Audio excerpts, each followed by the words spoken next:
let's talk about former President Trump. Now, a lot of controversy, a lot of interesting stuff to talk about. However, recently he had his mug shots taken, and his whole with this whole Georgia this whole Georgia trial and everything that's going on, and this mugshot has just gone viral on both sides. It's really interesting. This mugshot is a classic, and I think that there's some photos that have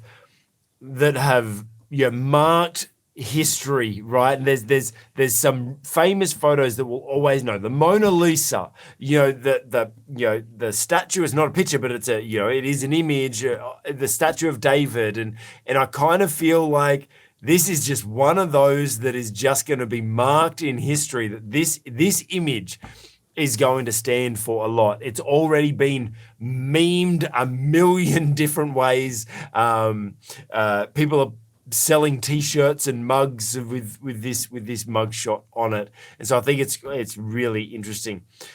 But what I actually want to talk about this, we were talking about, is a leader worth following into battle? Well, one thing I find really interesting is when you look at the mugshots of the other people, most of them have a little bit of a grin, if not a smile, on their face. You've got, Rudy Giuliani, he's always looks a bit grumpy, but he actually looks kind of happy compared to what Rudy Giuliani normally looks like. You've got, what's her name? Jenna Ellis, big smile on her face. Who's this guy? Kenneth. He obviously didn't get the memo that they're meant to smile in the photo. You've got Sidney Powell. Got a little bit of a smirk. Ray Smith. He doesn't look like a happy person at the best of times anyway. David Schaefer, big smile in his face, and so on and so forth.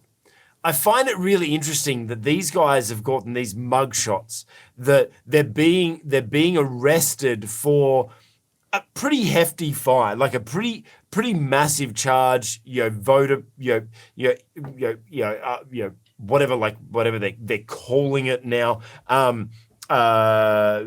This guy's eight counts of 3 false statements, 2 of forgery and violation of Georgia RICO Act, and there's all these things, they're facing pretty serious charges.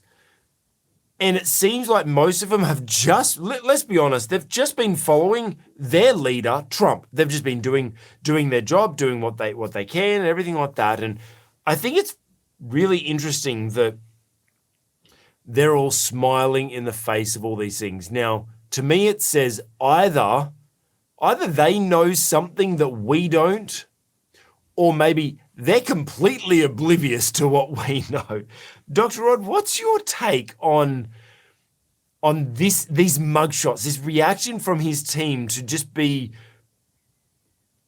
a spit in the face of these accusations, so to speak, and just laugh at the ridiculousness of this situation? What's your take on the team's response here? Oh, look, it's pretty hard to make much of a judgment on their response just by the photos.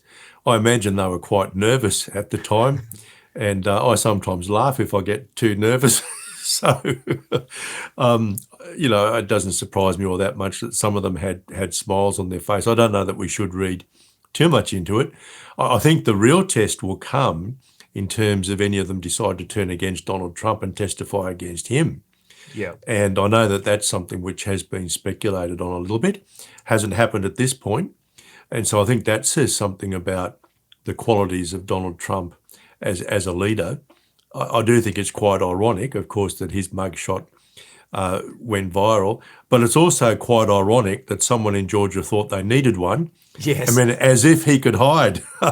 What's he going to do? Man on the planet. Yeah, yep. Exactly. What's he going to do? Put on a trilby and wear sunglasses or something? So I think most of those shots were superfluous, quite frankly, because they don't actually have to take them. It's not compulsory. But anyway, they did. I suppose part of this process is to make them feel pretty small. Mm-hmm. So it's ongoing persecution. lots and lots of commentators, of course, have noted how spurious the charges seem to be. They've charged, most of these people are charged under the RICO laws, which is all about racketeering. And those laws were originally passed to deal with gangs. So, a lot of people are saying, look, this is all continuing persecution of Donald Trump. At this point, no one's turned against him, which I think says a lot. And look, So let me jump on that then. If you're saying it says a lot, what do you think it says? What do you think that says about someone that no one's turning on him yet? Now, let's be honest. No one's got. It's not that no one's got anything on him, because it's not like he's perfect and hasn't made mistakes. There's obviously something there, but what's your take on this? Look, he hasn't done anything that others haven't done. Yeah. Most people will remember Al Gore, the challenges he made in the courts in terms of the election. I can't remember what year it was now. But he took court action, and he was never charged with anything. Hillary Clinton was never charged with anything, although almost certain that she had actually committed a crime, but it was determined at the time that there'd be no good purpose in pursuing her, so she got off the hook. And it really does seem that Donald Trump's in the gun, merely because he's Donald Trump and he's decided that he's going to put his name forward for nomination as Republican Party nominee for the presidency, because they could have charged him 2 years ago if they'd wanted to. So yeah, it's all quite bizarre.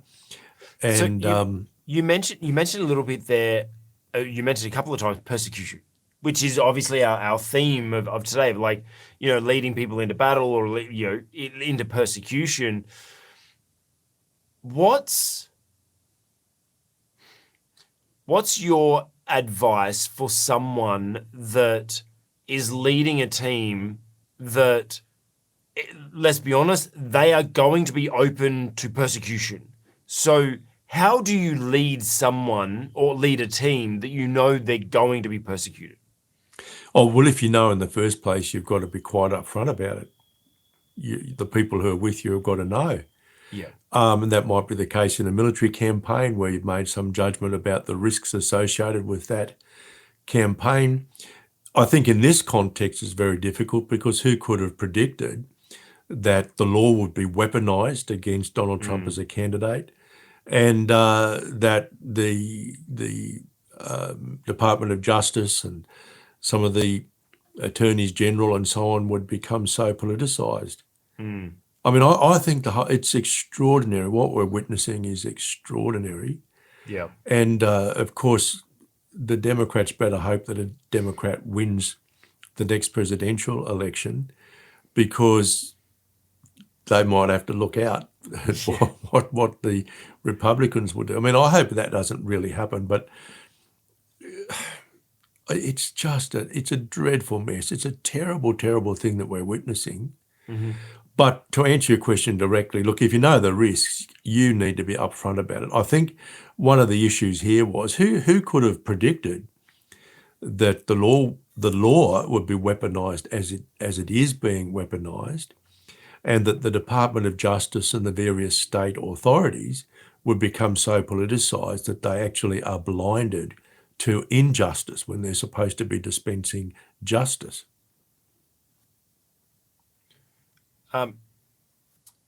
Yeah, so you say, like, we didn't know, but now what do you say for a team that's in it? Like, okay, guys, we're in this now, we're in a battle. What do you do for your team that they don't know? You're already in this. You're in this. Oh, so you're in it, and so you've got knowledge. We're being persecuted. Yeah. Okay, what do you do with your team now? Oh, well, you'd want to be the great encourager, to thank them for sure for sticking with him. I mean, some of these people, like the lawyers, they were just doing their job. Yeah. They were just doing their job. It's an absolute outrage and disgrace. It really is. But I think if I was Donald Trump, and he probably is doing this already, say, well, thank you, and I'm going to stick by you as well, Mm-hmm. as much as I Yeah. can. And I think good leaders do that. Good leaders are always looking to the best interests of the people who follow them. So rallying people, rallying them together, making sure there's unity, encouraging, supporting. Yes, although How? where court cases are concerned, of course, you need to make sure that you don't open yourselves up to charges or accusations of, collaboration and collusion and so on, stitching up your evidence stories and so on.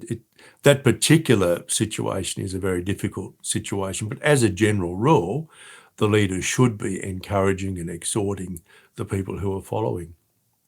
So when you're under attack like this, how do you as a leader, you want to lead the attack, but now's the time to also make sure everyone's defended and make sure everyone's protected. So you got to play a little bit of defense now, or do you just keep charging forward and hoping the team stay with you along the way? No, I think there's got to be good communication. As I Yeah. say, you've got to be patting people on the back and giving them thanks for what they're doing, especially when things are happening that they had no expectation would happen. Mm-hmm. You couldn't put a probability on something like this because it's the first time it's ever happened, at least in American Yeah. history. I mean, it happens in some nations all the time. It's just par for the course. Once you're out of office, someone is going to try and put you in jail. Mm-hmm. But that hasn't traditionally been the American way at all. And so there's no way this could have been predicted. But once you find yourself in the situation, then a good leader really looks to the interests of the folk who are following, not to their own interests.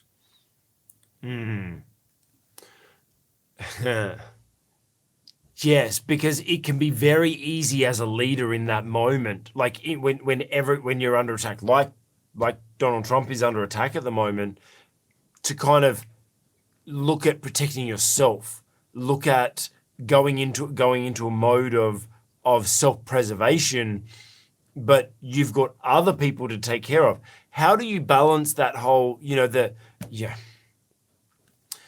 I mean, look, your stories of leaders that have mental breakdowns and all that sort of stuff, moral failings, or all those bad things that we hear about, it's because they didn't look after themselves. They need to look after themselves first. And when the gas mask come and the oxygen mask come down in an airplane, you've got to put it on yourself first before you put it on other people. Like yes, but how do you find that balance between making sure you look after your team, but make sure you're looked after as well? Well, look, I don't think it can be a matter of either or. It has to be a matter of both. Mm-hmm. I personally think Donald Trump is quite remarkable because 90% of people would have well and truly broken by now. Yeah. No matter whether or not you like the guy, and no matter what you believe about what he might have done wrong, he's just so strong. Yeah. And I think he's also convicted that he's right. Yeah. He carries that conviction, of course. But yes, it can't be I'm looking after myself. It can't even be I'm looking after myself first. You really have to do both at the same time. Yeah. A collective protection.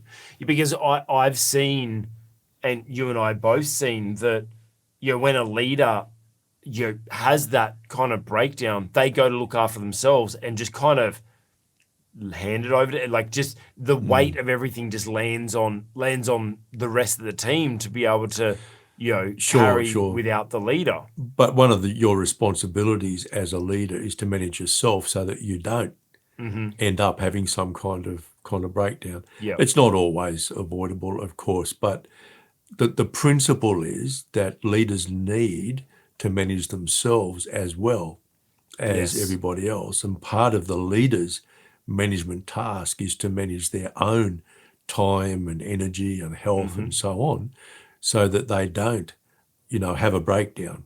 In other words, the leader needs to build a fence at the top of the cliff for him or herself and for the people who follow him or her, Yeah. rather than hope that there might be an ambulance at the bottom of the cliff. Yeah. So I feel like this story really leads us to kind of understanding that we as leaders need to make sure that we are prepared ourselves, even for situations that we may not know, but make sure that we're prepared and can handle the things, make sure our team are prepared and handle the things. And then when we're in the middle of something, make sure we're not stepping out and putting too much pressure on ourselves so we break down and we fall apart. Make sure we're not exceeding our limits, and make sure we're not exceeding the limits of our team either. Otherwise, everything's just going to fall apart. But one of the key things is when you're being persecuted, when you and your team are being persecuted, make sure you are there for you and the team. Make sure you're looking after yourself and the team equally, that you are all together, and make sure everyone's encouraged and supported. Hey, you've just watched an excerpt from the On the Cube Leadership podcast. If you liked it, give it a thumbs up. If it challenged your leadership or inspired you in some way, put a comment below. And if you want to watch the full episode or more content like this, check out our channel, and hey, consider subscribing while you're there.